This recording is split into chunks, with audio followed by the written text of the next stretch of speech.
Swastiastu, Namo Buddhaya, Salam Kebajikan.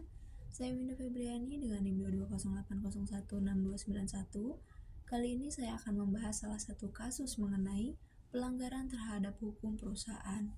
Kasus yang saya bawa yaitu kasus BLBI atau Bantuan Likuiditas Bank Indonesia yang terjadi pada tahun 1997 sampai 1998. Bantuan berupa pinjaman tersebut disalurkan kepada bank-bank yang hampir bangkrut akibat diterpa krisis moneter saat itu.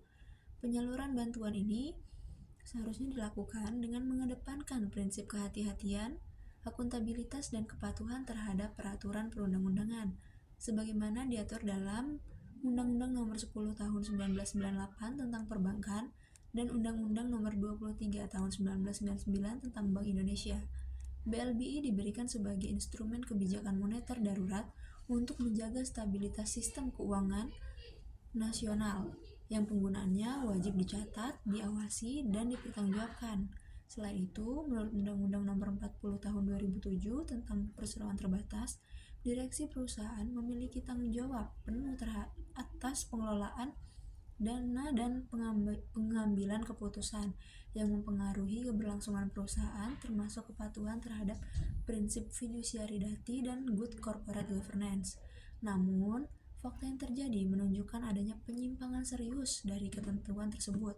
Bank Indonesia yang menyalurkan dana bantuan sebesar 147,7 triliun kepada 48 bank, tetapi malah salah digunakan.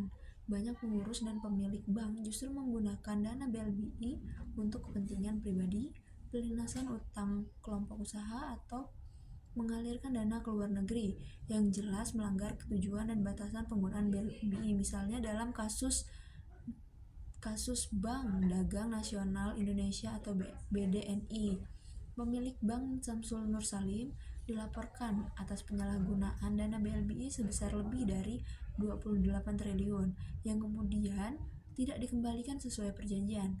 Tindakan ini menunjukkan adanya pelanggaran terhadap prinsip tanggung jawab direksi yang diatur dalam pasal 97 Undang-Undang Perseroan Terbatas, yang menjelaskan bahwa setiap anggota direksi wajib dengan itikat baik dan penuh tanggung jawab menjalankan tugas untuk kepentingan dan usaha perseroan.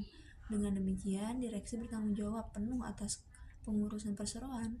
Artinya, secara fidusiari harus melaksanakan standard of care, dan juga adanya penyalahgunaan jabatan dapat dikualifikasikan sebagai tindakan pidana korupsi dan penggelapan sebagaimana diatur dalam KUHP dan Undang-Undang Tindak Pidana Korupsi atau Undang-Undang Nomor 31 Tahun 1999 Junto Undang-Undang Nomor 20 Tahun 2001. Lebih lanjut, meskipun hukum telah menyediakan mekanisme penegakan melalui audit BPK, Kejaksaan Agung, hingga pembentukan tim pemburu aset, implementasinya tidak sepenuhnya efektif.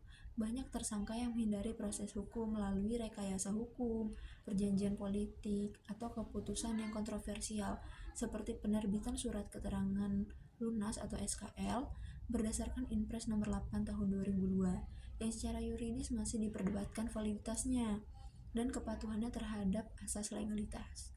Hal ini memperlihatkan jurang lebar antara norma hukum yang ideal dan realitas penegakan hukum, yang pada akhirnya merugikan keuangan negara dan melemahkan kepercayaan publik terhadap sistem hukum di Indonesia. Sekian dari saya. Wassalamualaikum warahmatullahi wabarakatuh. Terima kasih.